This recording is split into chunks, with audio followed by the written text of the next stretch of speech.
Salut les amis, c'est Paolo. Bienvenue sur FastProg. Nous allons voir ensemble l'exemple d'un raccordement de deux paires de photocellules DXR20C en série sur la ZBKN. Cette configuration vous permet de brancher plusieurs paires de photocellules sur une entrée de sécurité, si par exemple, il ne vous reste qu'une entrée libre sur la ZBKN. À savoir que ces deux paires auront forcément la même fonction. Je vous expliquerai ensuite comment les activer sur la carte de commande. Pensez toujours à mettre hors tension votre automatisme avant toute intervention sur la carte de commande.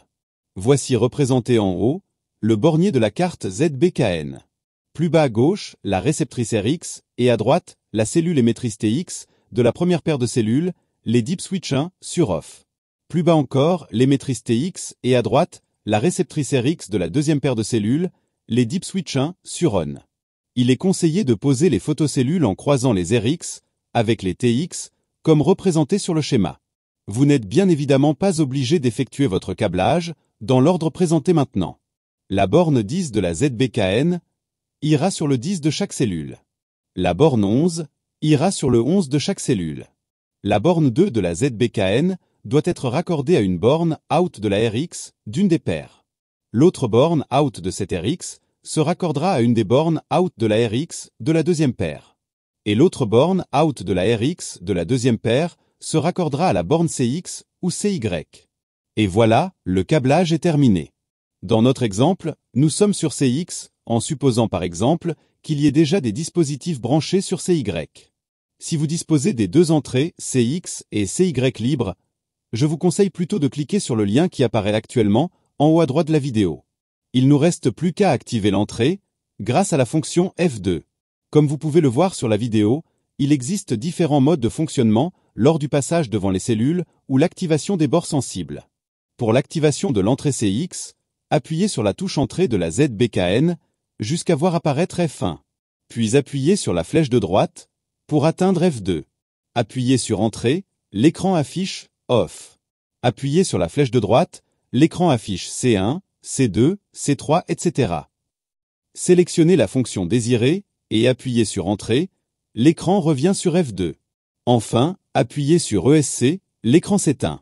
Si au contraire, la carte affiche un défaut de sécurité C1 ou C2 ou autre C, cela signifie qu'il y a un souci de câblage, d'alignement ou d'alimentation sur une ou les deux paires de photocellules. Assurez-vous que rien ni personne ne se trouve entre les photocellules et que l'alignement des photocellules entre elles soit bon. Voici en vidéo la signification des voyants LED des DXR, dont celle vous permettant de vérifier l'alignement. Contrôlez la présence de tension entre les bornes 10 et 11, elle doit être d'environ 24 volts alternatifs. Vérifiez à nouveau le bon câblage. Et en dernier recours, si après tous ces contrôles le défaut persiste, alors le test le plus efficace consistera à débrancher les photocellules, les décrocher des piliers, de les apporter à proximité de la ZBKN, de les espacer de 1 mètre l'une de l'autre et de les raccorder avec des fils apparents uniquement. Cette technique vous permettra de déterminer si vos photocellules sont défectueuses ou pas, puisque vous ne pourrez plus avoir de doute sur le raccordement ou l'alignement. Et si à la fin tout va bien, alors parfait.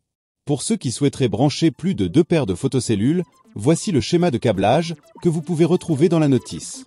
Si cette vidéo vous a permis d'être plus rapide et efficace, continuons à travailler ensemble.